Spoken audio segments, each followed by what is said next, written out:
Muy buen día para todos. Espero que se encuentren muy bien, siguiendo las indicaciones que nuestras autoridades de salud nos han indicado para enfrentar esta situación de cuarentena.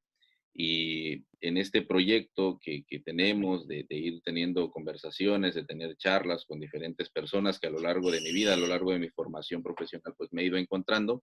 Hoy tengo el gusto de darle la bienvenida a este proyecto a Jorge Ayala Salinas. Él es psicoterapeuta, él es originario de Lima, Perú. Por ahí me corriges o por ahí nos adentras un poquito, Sí, de Lima. O Jorge. sea, yo nací en realidad en Ajá, una ciudad al norte de Lima, que es la ciudad de Trujillo, pero vivo hace ya 13 años acá en la ciudad de Lima, que es la capital del Perú.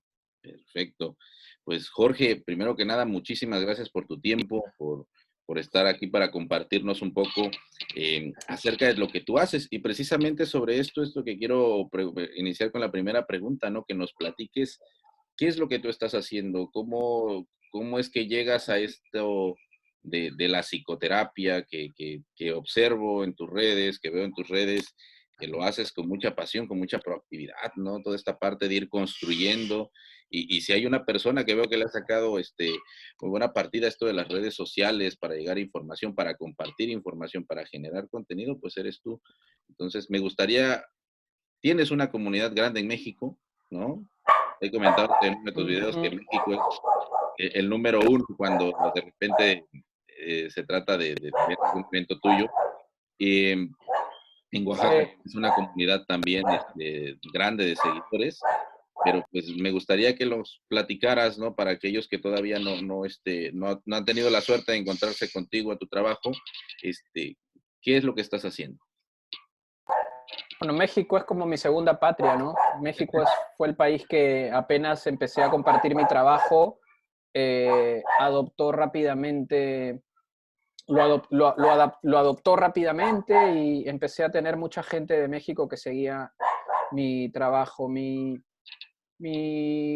la propuesta de trabajar desde redes sociales, de utilizar Internet como una plataforma, pasaba por el interés que tenía yo de apropiarme independientemente yo mismo de un medio, tanto como para comunicar, tanto como para crear y tanto como para compartir conocimiento, ¿no?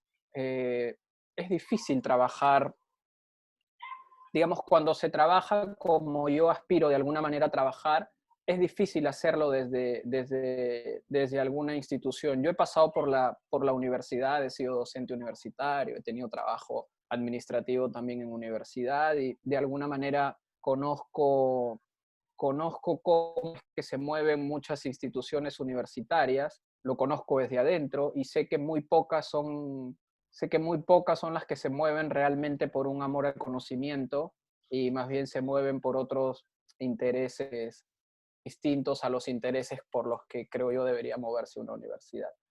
Entonces, lo mío se mueve a través de la Internet porque Internet se convierte en una plataforma ideal, perfecta y muy interesante para poder compartir todo el conocimiento. Es como que la única institución y la única plataforma que ha tolerado mi trabajo durante 14 años es Internet.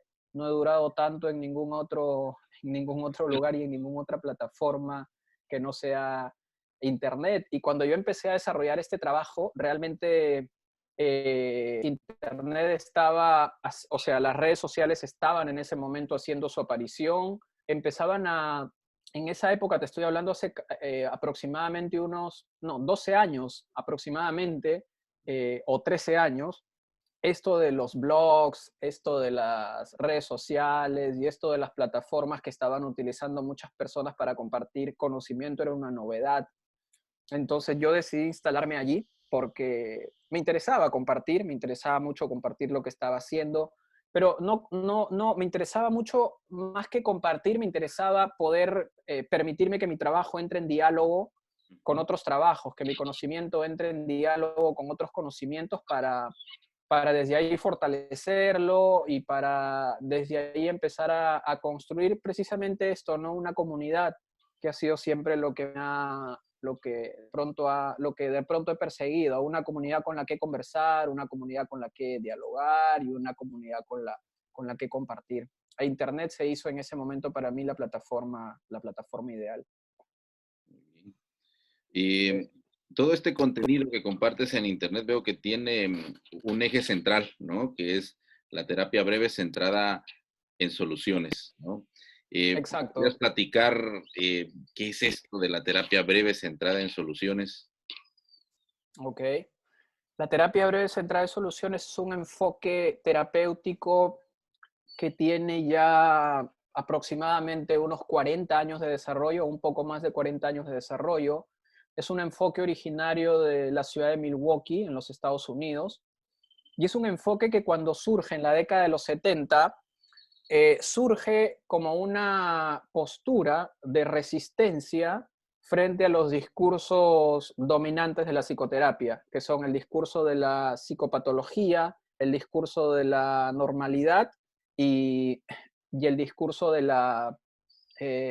los discursos que están informados por las teorías de la personalidad. Todos estos discursos que indican cómo es que hay que ser en la vida, cómo es que hay que relacionarnos, cómo es que hay que comportarnos, y estos discursos que sitúan a las personas en una categoría de clasificación psiquiátrica, en una categoría de clasificación diagnóstica, y surge la terapia breve centrada en soluciones con una propuesta más bien de colaboración con las personas, con una propuesta que se centraba en ese ayudar a las personas a definir qué es lo que están deseando del proceso terapéutico, ¿no? Ese es uno de los intereses más importantes en terapia breve centrada en soluciones. No podemos iniciar un proceso terapéutico y no podemos iniciar un desarrollo si no conocemos, si no sabemos qué es lo que la gente está deseando. En oposición, claramente, a la típica pregunta que uno comparte en la primera sesión de cuál es el problema, qué lo trae por aquí. Eh, la gente cuando va a la terapia general va definiendo claramente qué es lo que no quiere, pero difícilmente definiendo qué es lo que quiere y qué es lo que desea.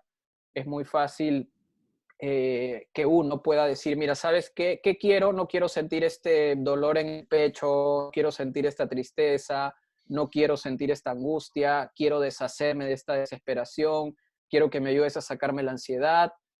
Y este enfoque empezó a interesarse, por ejemplo, por qué sería diferente cuando tu ansiedad haya desaparecido, qué sería diferente cuando tú logres sacarte de encima esta angustia, qué sería diferente cuando la tristeza haya abandonado el lugar que tiene en este momento en tu vida, cómo te darías cuenta que la tristeza ha desaparecido, cómo te darías cuenta que la tristeza no determina más cada una de tus acciones o tus relaciones.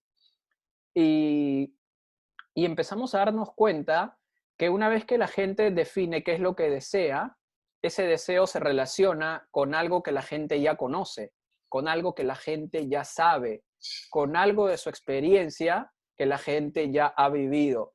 Es muy difícil,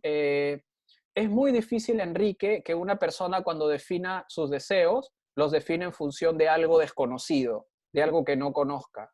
Por lo general, los deseos se definen a partir de algo que ya sabemos que funciona, que ya sabemos que nos hace mucho sentido y que ya sabemos que nos permite estar cerca de lo que deseamos, llamémosle felicidad, alegría, tranquilidad, calma, buenas relaciones. Esto nos permite saber que la persona define lo que desea en función de algo que ya conoce, nos permite saber que la gente ya tiene experiencia en eso. Ujú. Y por lo tanto, si una persona ya tiene experiencia habiendo creado situaciones de alegría, de felicidad, de calma y tranquilidad, eso pone en evidencia que cada persona cuenta con los conocimientos, cuenta con los recursos, cuenta con las habilidades y cuenta con las fortalezas para lograr eso que está deseando. Lamentablemente, el problema en ese momento ha invisibilizado o ha sepultado todas esas condiciones, todos esos conocimientos, recursos, habilidades.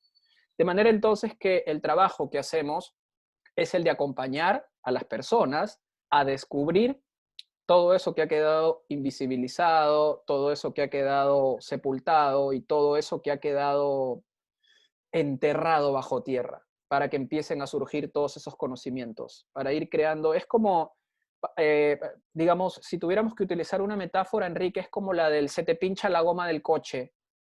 Entonces ya no puedes avanzar, el coche ya no puede circular con la goma baja. Si sigue circulando el coche con la goma baja, se te va a moler la goma y se te va... Ustedes le llaman goma, ¿no? El neumático. Neumático. Neumático ya. Neumático, neumático. Llanta. Bueno, ya. No sé en qué estaré pensando que digo goma. Hay algún país en el que le dicen goma. La llanta se te queda desinflada, entonces tú lo que haces es, coges un inflador o si es que todavía puedes rodarla, la llevas donde el llantero. Y lo que hace el llantero es inflarla, ver dónde está el huequito, parcharlo, darle aire y las conversaciones en ese sentido creo que producen algo muy similar. Las conversaciones lo que hacen o lo que deberían hacer pensando desde este enfoque, es empezar a darle aire a las personas, ¿no? Empezar a lograr que las personas puedan tomar aire, tomar aire, tomar aire tomar aire con cada respuesta a las preguntas que hacemos. Tomar aire, tomar aire, tomar aire, tomar aire, para que al término de la conversación la gente sienta que puede seguir rodando por la vida, ¿no? Para mí es como continuar con la vida es saber cómo continuar en una conversación. Y lo que deben facilitar las conversaciones que están enfocadas en soluciones es eso, la posibilidad de que la gente termine esa conversación sabiendo que puede continuar conversando con la vida, sabiendo que puede localizarse en ese contexto que ha definido como un contexto problemático de una manera que pueda resultar siendo útil y funcional. Entonces, esa es la experiencia de estar en una terapia breve centrada en soluciones, como usuario y como terapeuta.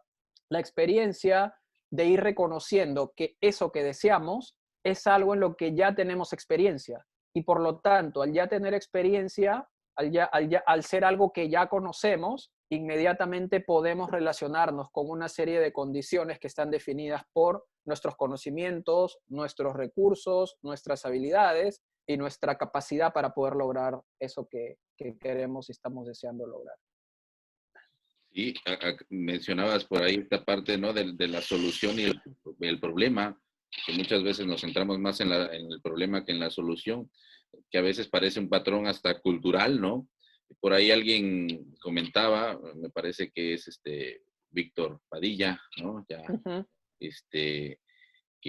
que esto a veces de la terapia centrada en soluciones, y esto es más un poquito para los compañeros psicoterapeutas, se Ajá. tiene que convertir como un estilo de vida, ¿no? Porque es practicar, practicar, practicar, porque es difícil cuando tienes una plática centrarte en la solución y porque terminamos a veces centrándonos en los problemas, ¿no? Y es donde nos terminamos cerrando opciones. Sí, más que un estilo, yo diría que es una suerte de forma de vida. Ajá. Las formas de vida, recordemos, adquieren forma en el lenguaje. Lo que le da forma a la vida es particularmente el lenguaje. Y si de manera concreta o de manera cotidiana estás embebido en una forma de lenguaje, estás embebido en una forma de vida. O sea, los lenguajes van creando formas de vida y es irremediable que si para hacer tu trabajo utilizas una relación muy singular y particular con el lenguaje, es lógico que ese lenguaje va a terminar siendo constituyente, no solamente en tu labor profesional, sino en tu labor personal, en todo lo que va implicando precisamente estas formas de vida. Sí. O sea, yo no distingo yo no distingo esta división clásica que a veces se hace y que nos enseñan de que eres uno en la consulta y eres otro por fuera. Y claro, uno es muchas personas dentro de la consulta y uno es muchas personas por fuera de la consulta. Pero no encuentro esa frontera, no encuentro esa división y no encuentro ese muro entre, entre ir distinguiendo, ¿me entiendes? Esas fórmulas que a veces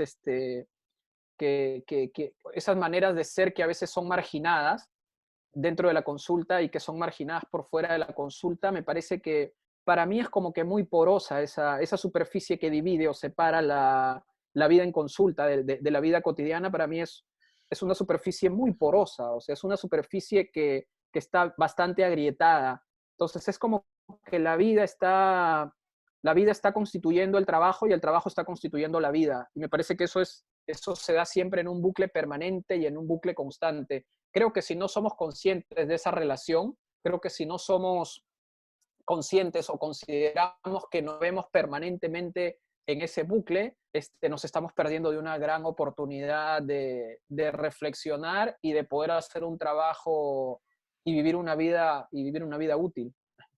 Sí, sí. En uno de tus videos, pues que he visto que también has buscado como aportar en este confinamiento, como lo has denominado tú, has subido pequeñas cápsulas de video. Ujú. Hablabas para esto de enfrentar la incertidumbre y dentro de esos videos capté dos cosas. Número uno, abrir la mente y dos, usar la mente de principiante, comentabas, ¿no? Donde parece que Ajá. ahora estamos en casa, un ambiente que creímos conocer y que de repente más tiempo en casa nos permite darnos cuenta que no lo conocemos totalmente, ¿no? Por ahí escuchaba esa parte. ¿Nos podrías ampliar un poquito Sí, sobre esta cuestión de abrir la mente y la mente de principiante? sí, estas cápsulas son reflexiones que surgen de la vida privada. Me Mm. parece un desafío ahora. Yo no quiero, desconfiaría mucho, desconfiaría mucho de estar hablando, en este momento hablar en términos de, no sé, de dar consejos o es muy pronto para saber qué pueda estar ocurriendo al interior de la vida privada de cada persona, de cada familia. Me parece más bien, y es, digamos, mi intención, el desafío para mí ha sido mirar lo que está ocurriendo dentro de casa. De ahí surgen un poco estas cápsulas. Estamos educados, Enrique, para movernos en medio de certezas. O sea, toda nuestra educación se vincula, se constituye y se establece a través de la certeza de que 1 más 1 es 2, de que 2 más 2 es 4, de que 3 por 3 es 9, de que 5 por 5 es 25 y no hay otra respuesta que no sea esa. Estamos educados en la condición de saber que tenemos que despertar a las 7 para bañarnos, para tomar el desayuno y llegar a las 8 al trabajo. Nuestra educación no abrazó la incertidumbre en ningún momento y creo que es importante tener esa disposición de estar abiertos a la incertidumbre, de hacer un pacto con el momento incierto cuando sea necesario. Y adoptar la mente de principiante es un recurso que yo lo encontraba útil, sobre todo en situaciones y en contexto donde das por conocido lo que te está ocurriendo, donde das por hecho, donde das por sentado y donde das porque hay saberes dentro de lo que haces definitivos que no pueden ser, que son inamovibles. De repente ves en la conducta de tu hija algo que ya sabes o ya reconoces y dices, no, ella está haciendo esto porque ella es así, porque le gusta hacer esto. Y con adaptar la mente de principiante, la invitación es básicamente a empezar a mirar lo que te ocurre, o la invitación que yo me hacía era invitar a ver lo que ocurre, invitarme a ver lo que pasa en casa con ojos de principiante, como si cada cosa que me pasara y cada cosa que observara, la observara y la viera por primera vez. Que en lugar de aproximarme y decir, eso no se hace, o deberías estar haciendo en este momento, acercarme y preguntar, ¿qué estás haciendo? ¿Y por qué haces lo que haces? ¿Y cómo haces lo que haces? ¿Y qué estará queriendo hacer esta niña con eso que está haciendo ahora? Eh, Preguntarle qué estás queriéndome decir con esto que me estás diciendo y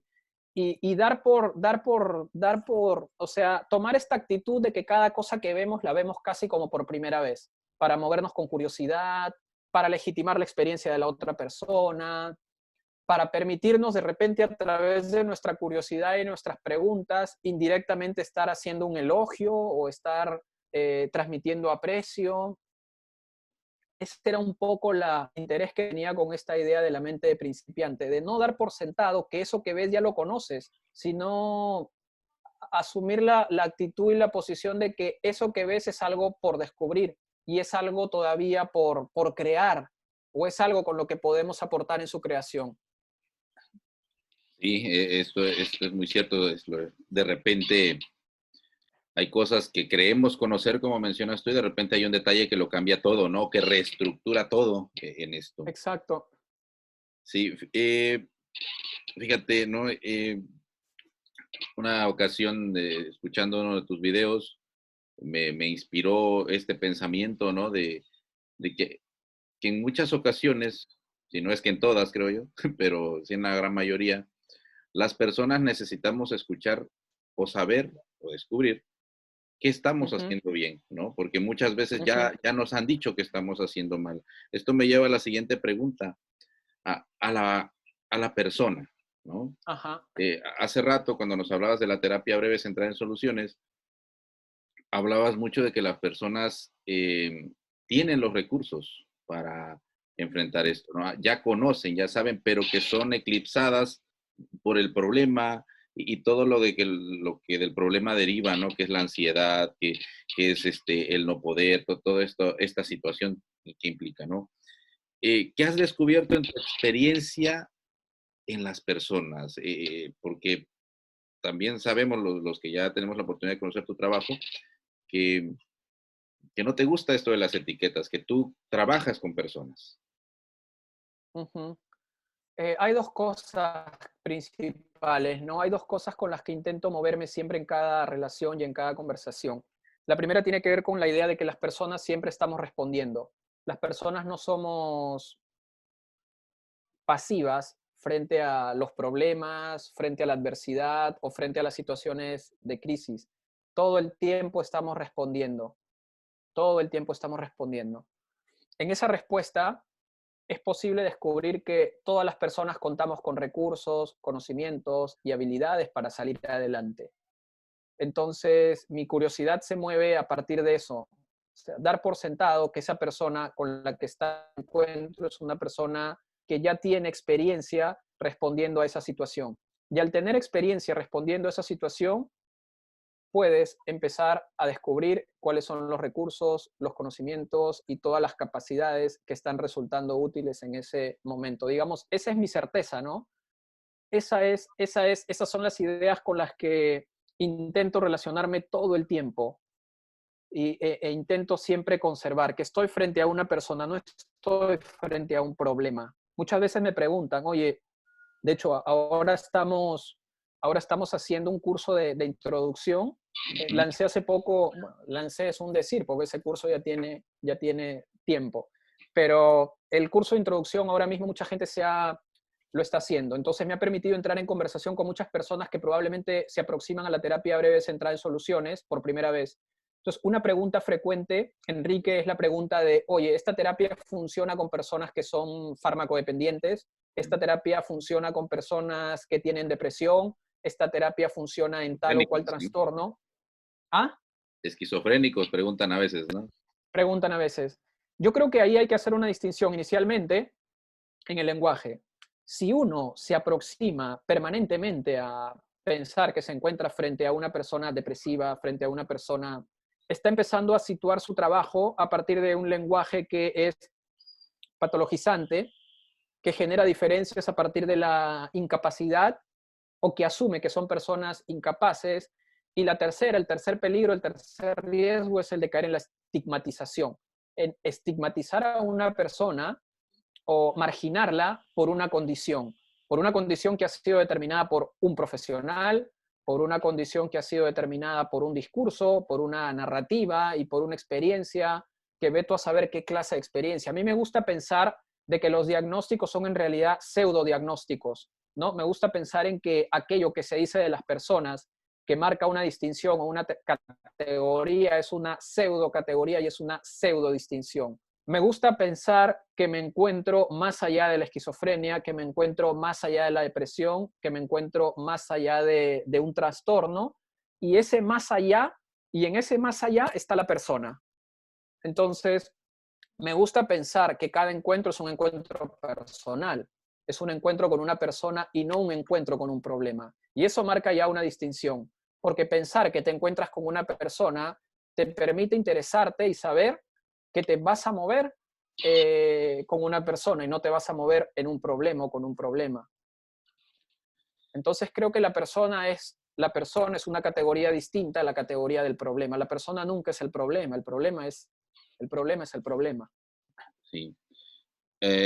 Dentro de todas estas entrevistas y dentro de esto que comentas como personas, en estas conversaciones que se construyen, Ujú, ujú. eh, me imagino que cuando preguntas algunas cosas, ¿no? Como estas, una de las respuestas que habitualmente te has de encontrar es el no sé, ¿no? Sí, Porque parece automático, ¿no? Parece respuesta de celular no programada, ¿no? Eh, es el no sé, o sea, tú me puedes hacer una pregunta acerca de qué te ha ayudado a salir de esto, cómo has sobrellevado esta situación, cómo sería la vida sin el problema, y de repente, no sé, ¿no? ¿Qué implica el no sé? el no sé implica probablemente o sea, la condición del no sé está determinada por la pregunta. Allí donde no hay un no sé, hay una posibilidad de apelar a la imaginación, a la creatividad y a los recursos de las personas. El no sé, más que ser una limitación, creo yo que es una invitación a pensar, a imaginar, a situarte en la localidad de una persona, a situarte en la experiencia misma de esa persona y empezar a moverte con cierta curiosidad. Si la persona responde que no sé, es porque no sabe. Entonces, en ese no saber pueden haber dos cuestiones. Una, que probablemente tu pregunta sí esté resultando ser algo difícil y está bien. O sea, la pregunta cuando es un desafío te genera enormes posibilidades de crear y de imaginar. Entonces, hay que confiar en que la persona no sabe y de pronto hay que ayudarle a imaginar y hay que ayudarle a saber. ¿No? Con preguntas del tipo, bueno, imagina que lo sabes, o imaginemos entonces que sabes, imaginemos que en este momento logras visualizar qué es lo que ocurre y ayudar a las personas a hacer distinción, porque todos los seres humanos somos tremendamente creativos. Todo el tiempo, a mí me gusta pensar en la conversación y me gusta pensar en la terapia como un proceso de diseño, casi como un proceso de diseño, como dibujar, como tomar un lápiz y empezar a dibujar, como sentarte frente al computador y empezar a diseñar, como situarte frente una casa y empezar a dibujarla. Para mí la conversación, a mí particularmente, me gusta pensar que me sitúa en un proceso de diseño. Y para poder diseñar hay que abrir un poco el espacio de la creación y de la imaginación. Y los seres humanos todo el tiempo estamos diseñando, todo el tiempo. Estamos diseñando el desayuno, estamos diseñando cómo nos vamos a vestir, estamos diseñando qué ruta tomar para llegar al trabajo, estamos diseñando experiencias de aprendizaje, estamos todo el tiempo diseñando. Si una cualidad tenemos los seres humanos es que somos grandes diseñadores. Entonces, el no sé, me gusta verlo como una invitación a crear, a imaginar y a ser pacientes también. En principio con uno mismo, porque a veces uno espera respuestas inmediatas y la gente no llega a la consulta en el espacio de la certeza. Si te responden un no sé, es porque la gente está aceptando la vida y el espacio de la consulta como un espacio incierto, como un momento cargado de incertidumbre. Y creo yo que la terapia es por definición el espacio de la incertidumbre, de lo incierto. Yo no busco certezas en una conversación. No espero que la gente me responda con claridad sobre aquello que va a hacer, esperando que eso que diga lo haga. No espero eso. O sea, no entro en una relación terapéutica con la expectativa de que la gente haga lo que me dice, pero sí entro en una conversación terapéutica sabiendo que eso que la gente dice inmediatamente le permite adaptar o adoptar una herramienta, ¿no? Me interesa, me gusta pensar que estas historias que la gente proyecta como parte del futuro deseado son historias que probablemente no van a ocurrir, pero son historias que de inmediato, en ese momento y para lo que sigue, se convierten en herramientas muy, muy importantes. Es diferente saber que te mueves en un entorno o sea, no sé si habrás sentido en algún momento la importancia de tener herramientas en casa para, no sé, para colgar un cuadro, por ejemplo, para colgar un estante, para, no sé, yo ahora que tengo una hija, para mí es importante tener un desarmador cerca porque hay juguetes que para ponerle la pila tienes que desenroscar, sacar y poner la pila. es para mí muy, muy importante tener estas herramientas porque sé que en algún momento los voy a utilizar y me van a dar seguridad. No compro una herramienta para estar con la herramienta todo el día o pensando que, no, con las historias pasa lo mismo. El no sé es una invitación a crear historias que van a pasar a convertirse no en una finalidad, sino en una herramienta que las personas a las que las personas van a poder recurrir cuando sea necesario recurrir. Entonces, hay que ver el no sé como una invitación a crear, a pensar, a imaginar, y no hay que ver el no sé como un aspecto relacionado a la resistencia, a mecanismos de defensa, a negación o a falta de interés en el proceso terapéutico. El no sé es básicamente una invitación a crear, a imaginar.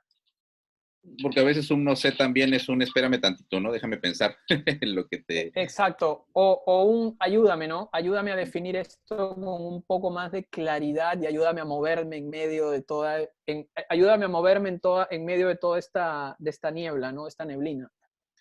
Me hiciste recordar una frase que no recuerdo dónde la leí, no recuerdo el autor, pero que más o menos establece esto, ¿no?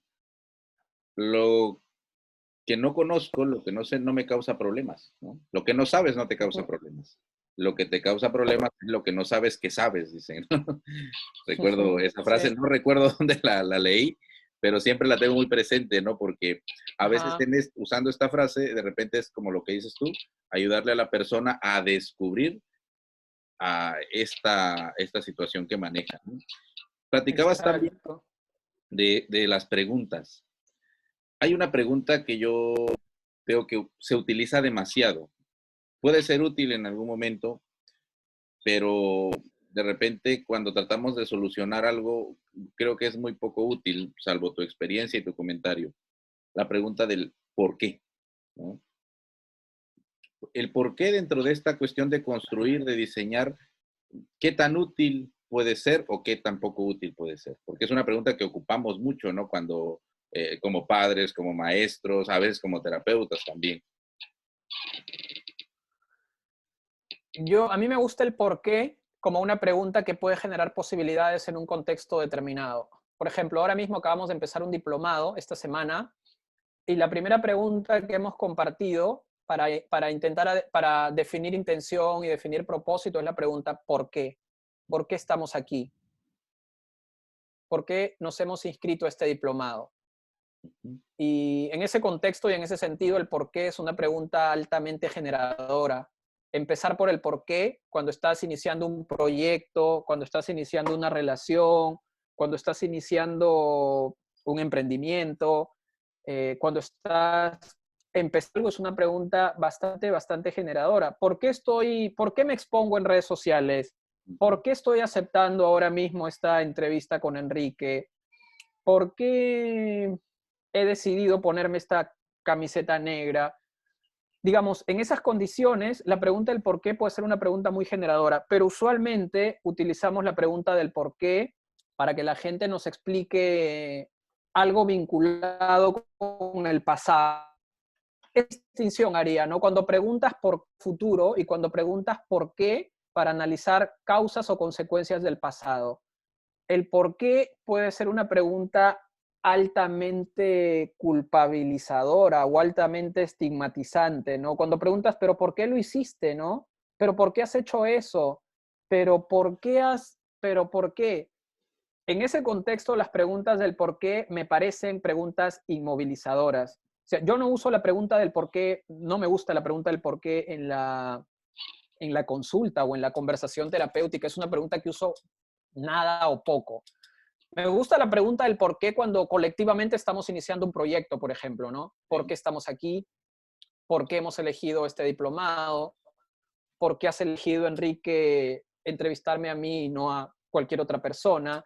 Esa clase de situarte en el por qué me resulta muy generador, pero situarte en el por qué para tratar de encontrar la causa en el pasado, para intentar generar a la persona una reflexión desde el error o desde la culpa, me parece totalmente inútil y me parece totalmente estéril, ¿no? Dentro de, a veces, trabajar con docentes, o me ha tocado en algún momento, ¿no? Y usamos estas palabras, estas preguntas del por qué, más para la persona, más para el niño, ¿no? De una forma de culpabilizar, como comentabas. Pero cuando de repente el docente se permite hacer preguntas posibilitadoras, ¿no? Como qué tendría que pasar, ¿no? Porque muchas veces le preguntamos al niño, ¿por qué no trabajas? ¿No? Y una pregunta posibilitadora podría ser, ¿no? ¿Qué tendría que suceder para que trabajaras? ¿No? O sea, ¿qué condiciones podrían, algo que posibilite? Y en ocasiones hay niños que Ajá, responden de una forma absurda para nosotros como adultos, ¿no? Y que de repente terminan generando a veces hasta una impresión descontextualizada del maestro, ¿no? Te comparto en una ocasión, platicaba con una docente, ¿no? Y lanzamos esta pregunta al niño, le cambiamos la pregunta del por qué a la de qué tendría que pasar, ¿no? Y de repente nos comparte esto de que mis compañeros estén muertos mañana, ¿no? De repente te espantas, ¿no? ajá. La pregunta es, bueno, me acordé de ti en una de las preguntas, es, ¿qué sería diferente si el día de mañana tus compañeros no están, ¿no? Pues podría hacer esto, podría hacer lo otro, podría estar más tranquilo, sentiría la atención del maestro. Bueno, ¿hay algún espacio donde eh, que te haga sentir esto, ¿no? Porque como tú decías hace rato, hay una experiencia previa a esto, ¿no? Pues sí, hay un árbol detrás de la dirección donde me siento así, ¿no? Y si trabajamos atrás de ese árbol, ¿no? Un momento entre tú y yo, y entonces se dispara el potencial del niño, ¿no? A trabajar más, a prestar más atención, ¿no? Entonces mi Ujú. pregunta gira a esto, ¿no? A cómo manejar esta creatividad de nosotros para no asustarnos con las preguntas, las respuestas de los niños, porque los niños tienen respuestas a veces muy creativas de repente, ¿no? Ok. Fíjate que hay un señor llamado Jim Dator, que es el maestro precursor de unos estudios que se llaman los estudios de futuro, los estudios de prospectiva, los proyectos de prospectiva, es decir, de creación de futuros. Y Jim Dator tiene tres leyes, ¿no? Se reconocen como las tres leyes de Dator en proyectos de futurización o de creación de futuros posibles, de futuros plausibles. Y una de las leyes de Dator, te sorprenderás, es la siguiente: toda idea del futuro debe parecer realmente ridícula. Eso dice Dator. O sea, quieres posicionarte a crear perspectivas, a proyectar el futuro, a crear escenarios plausibles y posibles, esa idea tiene que parecer ridícula. Entonces me parece brillante, me parece una tremenda oportunidad empezar el trabajo con una respuesta tan absurda o aparentemente ridícula como eh, este maestro estaría vivo, mi abuela estaría viva, o Dale. no sé. Creo que hay que abrazar la posibilidad de poder crear posibilidades en cualquier respuesta, pero eso demanda cierto grado de curiosidad. Si yo no tengo curiosidad por saber qué, a ver, este niño qué estará queriendo decirme con esto de que sus compañeros están muertos, y en lugar de abrir el espacio de la posibilidad para indagar qué es lo que él está intentando compartirme con eso, si yo digo, no, ¿cómo vas a matar a los compañeros? Eso no se hace, los compañeros son todo el mundo, cierras inmediatamente las puertas, uno, a prevenir una situación. De repente el muchacho realmente te está hablando y está considerando que los compañeros tienen que estar muertos. Y dos, estás matando la posibilidad de crear escenarios de futuro. Entonces habría que indagar, como dices, qué sería diferente si tus compañeros estarían muertos, ¿no? ¿Qué sería diferente entre los maestros y tú? ¿Cómo sería tu relación con la escuela? ¿Cómo serían estos nuevos compañeros que probablemente vendrían a estudiar contigo? Y empezar a mostrar curiosidad por las respuestas. Si no tenemos esta disposición de actuar curiosamente en la indagación, nos estamos perdiendo muchas posibilidades útiles para el futuro y también en cara a la prevención, si la prevención es algo que nos interesa también. La siguiente pregunta, Jorge, va a algo que has estado promoviendo ahorita. Me platicabas que estás en esto de la introducción a un diplomado. Ujú. Y no, vi que en todo esto de que estuviste promoviendo el diplomado, en algún post por ahí, ponías como esta postura tuya, de lo que nos platicabas un poquito al inicio, del conocimiento y las instituciones, ¿no? De repente, Ujú. dices, son pocas las instituciones que realmente hacen cosas por amor al conocimiento, ¿no? Eh, ¿Cuál es tu postura ante las cuestiones institucionales de la parte de las universidades y el conocimiento, ¿no? Porque la otra ocasión, platicando con algunas amistades, decíamos, bueno, ¿qué tanto te ha ayudado la universidad en la formación que has tenido, ¿no? Porque de repente muchos de ellos dicen, no, pues es que yo he tenido que leer, hacer un currículo alterno, ¿no? Esta parte autodidacta de repente, ¿no? Y me imagino que Mm, todo esto que tú sabes, todo esto que tú ya has manejado, lo has manejado también a través de un currículo alterno o, eh, y se ha generado esto, ¿no? Entonces, ¿cuál es tu postura ante las instituciones y el conocimiento? yo creo que el futuro de la educación es una idea mía, le pertenece a los autónomos y a la gente que independientemente se está moviendo al margen de las instituciones donde el conocimiento se genera en universidades, ¿no? Y eso está pasando en México, por ejemplo, ¿no? Poca gente está optando por estudiar una maestría en una universidad y se mete a estudiar una maestría en una escuela o hacer el doctorado en una escuela y no en una universidad, porque encuentran que las escuelas están pasando cosas muy estimulantes, el conocimiento está vinculándose con la actualidad, con el mundo contemporáneo y realmente es absolutamente renovador y muy importante. Me parece que el conocimiento en psicología, que ahora mismo se está compartiendo en muchas universidades, en las que yo conozco particularmente, es un conocimiento perverso, dañino y, y absolutamente al servicio de poderes y saberes dominantes que a mí me causan terror y me causan tremendamente horror. Sí sé que hay universidades e instituciones que son más, que tienen una apertura distinta y que están interesados o están interesadas sí en promover ciertos conocimientos más contemporáneos, pero que muchas veces se ven incluso impedidas por su propia burocracia. Es la propia burocracia de las universidades la que no permite que de pronto algunas ideas, algunos proyectos o algunos ejercicios se puedan compartir inmediatamente porque tienen que pasar por comité, por evaluación, por situaciones muy, es como que un proyecto que diseñas ahora ve la luz en un par de años, cuando ya tú no eres el mismo, cuando eso que creaste ha cambiado y cuando yo he optado desde hace un tiempo no estudiar, o sea, a mí particularmente me interesa poco la universidad, me interesan poco los títulos universitarios, me interesan poco los cartones, me interesa poco esa etiqueta de maestro de tal sitio, máster en tal sitio.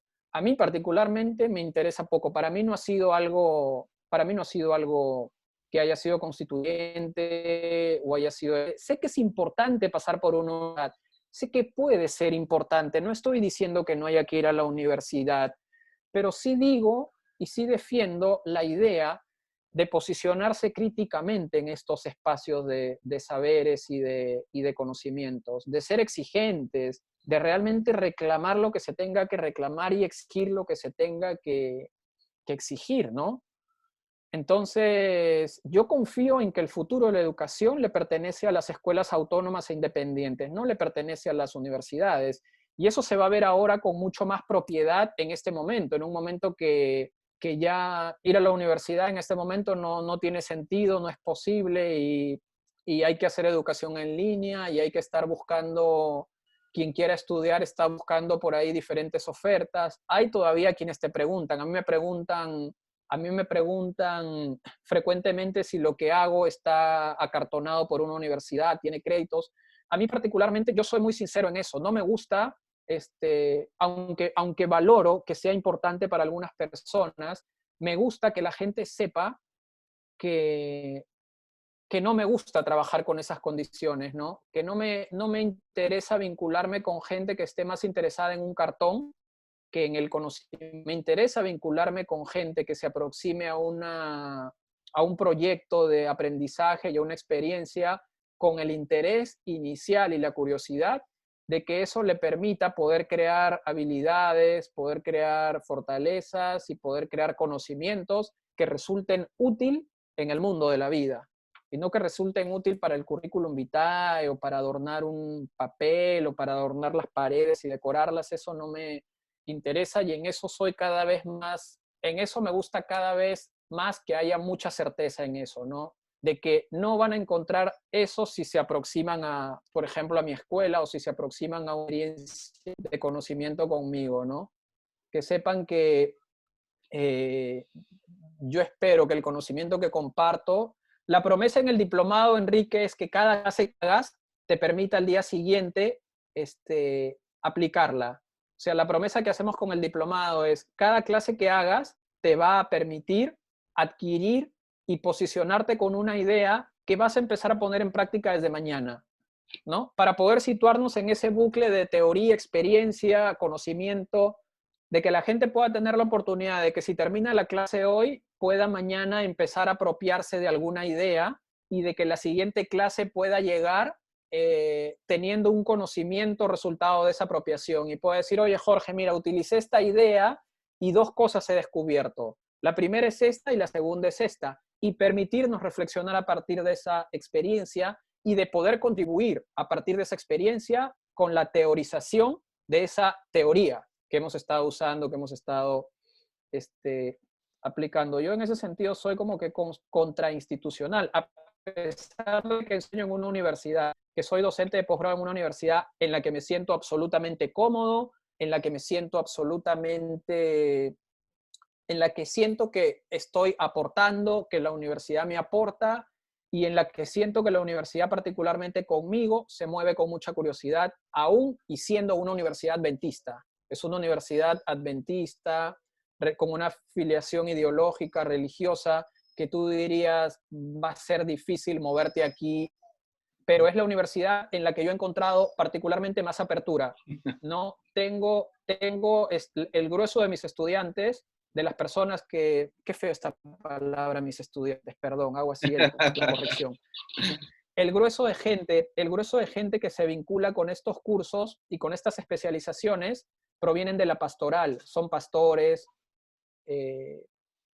esposas de pastores, gente vinculada a la consejería en un espacio religioso, en una comunidad religiosa, y es gente que ha encontrado en este aprendizaje y en estas experiencias una posibilidad altamente creadora, o sea, una posibilidad más allá de tener que responder a algo, oye, esto dice que hay que confiar en esto dice que hay que hacer esto, y más bien se han abierto a la posibilidad de co-crear el conocimiento. Y eso me parece extraordinario, ¿no?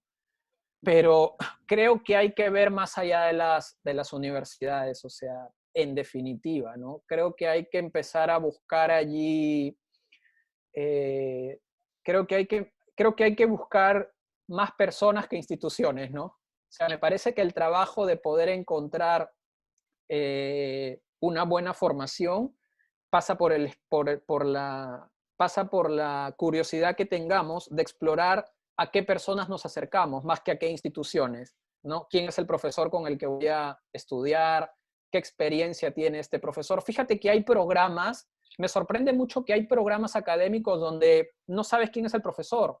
O sea, ves el programa, ves la justificación del programa, los objetivos del programa, pero no sabes quién lo va a dictar. O sea, no sabes quién lo va a enseñar, no sabes con quién te vas a vincular durante todo ese tiempo. O sea, no se visibiliza públicamente quiénes serán los docentes, qué experiencia tienen, es difícil y para mí eso es importante. O sea, yo cuando básicamente elijo estar en un proceso académico, busco saber e interesarme primero quiénes son las personas con las que me voy a vincular, qué experiencia tienen, cuál es su discurso, qué relatos con qué relatos se mueven, con qué relatos contribuyen a seguir co-creando. Eso es para mí muy, muy interesante. Desconfío plenamente de la psicología, o sea, creo que la psicología, tal como se enseña y se educa en las universidades, debería declararse muerta. O sea, sí, Steve D. Chaser declaró en el año 1984 la muerte de la resistencia. Creo que en el 2020 tenemos tenemos las garantías de atrevernos a declarar la muerte de la psicología tal y como se enseña en los espacios académicos. Sí, creo que en esto tienes mucho de razón. Es algo que también he ido pensando, ¿no? Al ver los currículos de repente. Y esto, obviamente tú para poderlo comentar, pues tienes toda una preparación, tienes toda una formación autodidacta, ¿no? De este enfoque, de lo que has querido aprender, de quienes te has querido rodear, y lo podemos ver a través de tus redes sociales, que más en un momento nos mencionarás. Entonces, veo esto en ti y te digo, se vuelve motivante porque coincide en las ideas. Y mi pregunta es, ¿qué nos podrías decir tú, qué nos podrías compartir para las nuevas generaciones de psicólogos que de repente hemos llegado a un momento de conformarnos, ¿no? De que de repente eh, te preguntaban al inicio, ¿no? Que cuando estabas empezando la universidad, ¿no? ¿Por qué estás acá? Decían mucho, ¿no? Pues quiero ayudar a las personas, ¿no? Y de repente eh, esa respuesta se va olvidando y te vas conformando, ¿no? Adaptando a estas nuevas cosas, vas perdiendo tu iniciativa original. Ujú. Yo considero también que nosotros somos agentes de cambio dentro de un contexto social, igual que los docentes, por ejemplo, ¿no? Entonces, ¿qué consejo o qué sugerencia nos brindarías a los psicólogos que de repente sí quieren revolucionar, pero no encuentran por dónde, ¿no? Mira, es que no es fácil tener una respuesta a la pregunta, no, la respuesta a la pregunta sobre el qué hacer, sobre la dedicación, sobre el trabajo, sobre la vocación y sobre aquello a lo que vas a dedicarle tiempo y espacio en tu vida, es una pregunta tremendamente difícil. O sea, es difícil, ¿no? No es una pregunta fácil, no es una pregunta sencilla. Lamentablemente el esfuerzo no está de moda. O sea, nadie quiere esforzarse, todo el mundo está queriendo tomar atajos, está queriendo tomar eh, eso, atajos, ¿no? Hay programas en la televisión como, no sé si lo sabrá en México, ¿no? Los programas de talentos, Yo Soy, La Voz, que son programas que aproximan a la gente tratando de buscar un atajo, ¿no? Entrar en el concurso para hacerse conocido, que es muy propio de esta época y este tiempo. Yo creo que es afortunado pensar en que eh, encontrar tu respuesta a la pregunta del qué hacer es una respuesta que exige esfuerzo. Yo terminé la universidad a los 27 años, 27, 26 años, no terminé la universidad joven, pasé por carreras, no ha sido fácil llegar a saber qué hacer. Ha sido un esfuerzo para mí, para mis padres también, pobres, ¿no? Pensaban que su hijo iba a terminar perdido por ahí sin saber qué hacer, sobre todo con mi papá con el deseo de tener un hijo formado universitariamente, con un título, con un grado. Pobre el terror que debe haber sentido cuando le dije no quiero continuar en la universidad. Pero creo que hay que estar abierto a reconocer en principio eso, que no es fácil descubrir la pregunta al qué hacer y que cuando uno la descubre, el qué hacer es un qué hacer esforzado, que toma trabajo. Hay una idea que para mí es muy importante, que es construye una carrera, no construyas un éxito. Es fácil construir un éxito. Es fácil tener uno, dos o tres éxitos. Eso es muy fácil, es muy sencillo. Pero construir una carrera es algo que toma tiempo y es algo que toma esfuerzo. Entonces creo yo que en estos tiempos más que ningún otro, es momento de empezar a vincularnos con el esfuerzo, ¿no? Como una bandera. No perder la posibilidad de estar cuestionando, de aproximarnos críticamente ante la vida, ante el conocimiento, ante el propio quehacer también. La posibilidad de actuar críticamente no supone la posibilidad de estar vinculándote con amargura o queriendo desafiar permanentemente todo, sino la cuestión de la crítica pasa por la cuestión de la interrogante, de estar vinculándonos siempre con la interrogante acerca de quiénes somos, de qué estamos haciendo, de qué conversaciones estamos creando, de quiénes son las personas a las que elegimos con quienes educarnos, de quiénes aprender. Resulta muy útil también en algún momento, esto decía nuestro amigo Héctor Valle en algún momento, Héctor Valle decía que el trabajo de formación psicoterapéutica es como, es como un trabajo artesanal, es como un trabajo donde te estás vinculando permanentemente entre cabeza y manos, entre cabeza y cuerpo, y como trabajo de artesanía es un trabajo que requiere que aprender también de personas que tengan ciertas experiencias, ciertas habilidades y cierta capacidad. A mí me ayudó mucho durante años estar cerca de un maestro, ¿no? De quien es mi maestro hasta ahora, ¿no? Que es César Vázquez, un psicólogo trujillano que cuando yo descubrí cierta proximidad y correspondencia con sus ideas y su trabajo, yo dije, aquí me tengo que quedar unos años. Aquí con él me tengo que quedar por lo menos unos 4 años, ¿no? Por lo menos unos 4 o 5 años de formación hasta que me haga la pregunta, ok, ¿y qué más? Y a partir de esa pregunta seguir generando más posibilidades, seguir generando más encuentros y seguir generando aproximaciones sobre mi trabajo. Entonces creo que también eso es muy importante, o sea, formarte en buena compañía, ¿no? Formarte en buena compañía y estar cerca del trabajo de alguien referencialmente y no dejar de ser crítico también con esa persona con la que te estás formando. Creo que uno adopta y gana muchísimo cuando se junta o cuando es parte de una comunidad de aprendizaje donde hay conversaciones, estímulos, conocimiento y donde uno puede tener la posibilidad de estar reflexionando sobre el trabajo. Sí, Bueno, esa ha sido mi experiencia, ¿no? No puedo hablar, este, sino es que a partir de la propia experiencia, pero mi experiencia ha sido esa. Yo no he terminado joven, yo he terminado tarde, pero igual yo dije, este, terminas tarde, acelera pronto.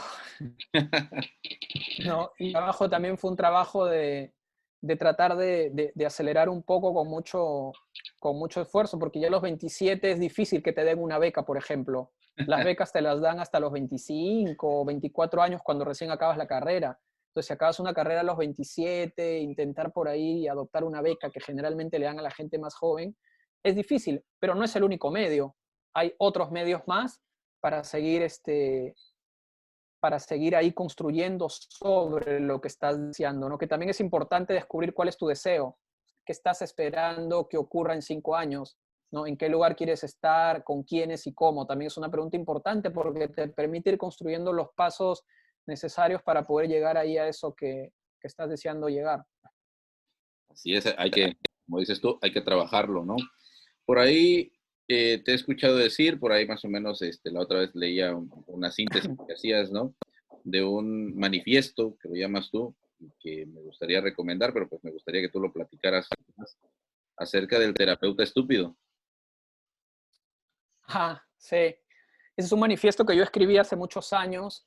Ya no lo vuelvo a leer y no suscribo totalmente, probablemente con ese manifiesto, pero lo escribí hace 12 años y lo escribí con la intención y el interés de poder imaginar cómo es que quería desarrollar mi trabajo, ¿no? Con el interés de documentar cuáles eran mis deseos, de documentar cuáles eran las ideas con las cuales quería posicionarme en el trabajo terapéutico y permitir que esas ideas puedan generar una referencia útil con la cual moverme y si le resultaba útil a alguien más, ponerla en conversación con alguien más y ver cómo empezábamos a construir conocimiento y relaciones a partir de ese manifiesto. Tú sabes que los manifiestos no son más que declaraciones que sirven en algún momento para darle una guía útil a la dirección que estamos tomando, para darle una guía y una referencia a nuestros deseos. Y ese manifiesto lo escribí con esa intención sin esperar que realmente el manifiesto empezara a circular como circuló y empezara a llegar a tantas personas y pudiera servir como una referencia en ese momento. Pero para mí era importante escribir ese manifiesto como una declaración de mis deseos, de una declaración de una ética con la cual moverme y con la cual empezar a vincularme en el trabajo terapéutico. Y sí, fue muy importante en ese momento.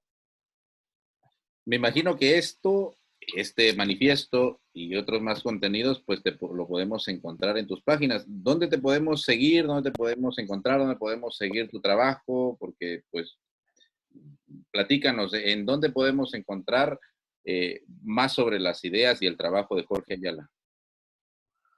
Yo estoy tratando de moverme de manera diaria y muy activa por redes sociales. La red social donde comparto más novedades, más actualidad y noticias sobre mi trabajo es Facebook. Me pueden encontrar como Jorge Ayala, Terapia Breve Centrada en Soluciones. Ahí le pueden dar un like a la página y seguir la comunidad. Somos una comunidad de, fíjate, hace poco hemos llegado a las 5.004 personas, ¿no? Es una comunidad que está Creciendo. creciendo lentamente, pero, pero creciendo. Y ahí pueden encontrar muchos recursos. Está el canal de YouTube, donde también me pueden encontrar como Jorge Ayala, Terapia Breve, Centro de Soluciones, donde hay información suficiente y necesaria como para empezar a introducirnos en el universo de la terapia breve centrada en soluciones. Y también me pueden encontrar en mi página web que es www.ayalajorge.com. Perfecto, pues ahí te encontramos entonces para todas aquellas personas que estén interesadas en tu trabajo, para seguirlo. La verdad es un trabajo muy interesante que posibilita muchas cosas, que la verdad son herramientas, su nombre lo dice, terapia breve, centrada en soluciones, ¿no? Podemos Uh -huh. encontrar mucha información en estas páginas, ¿no? Su servidor en lo personal lo sigue mucho, de repente lo platicábamos antes de la grabación, ¿no? No te veo, pero te escucho por, por las actividades que tenemos que realizar, ¿no?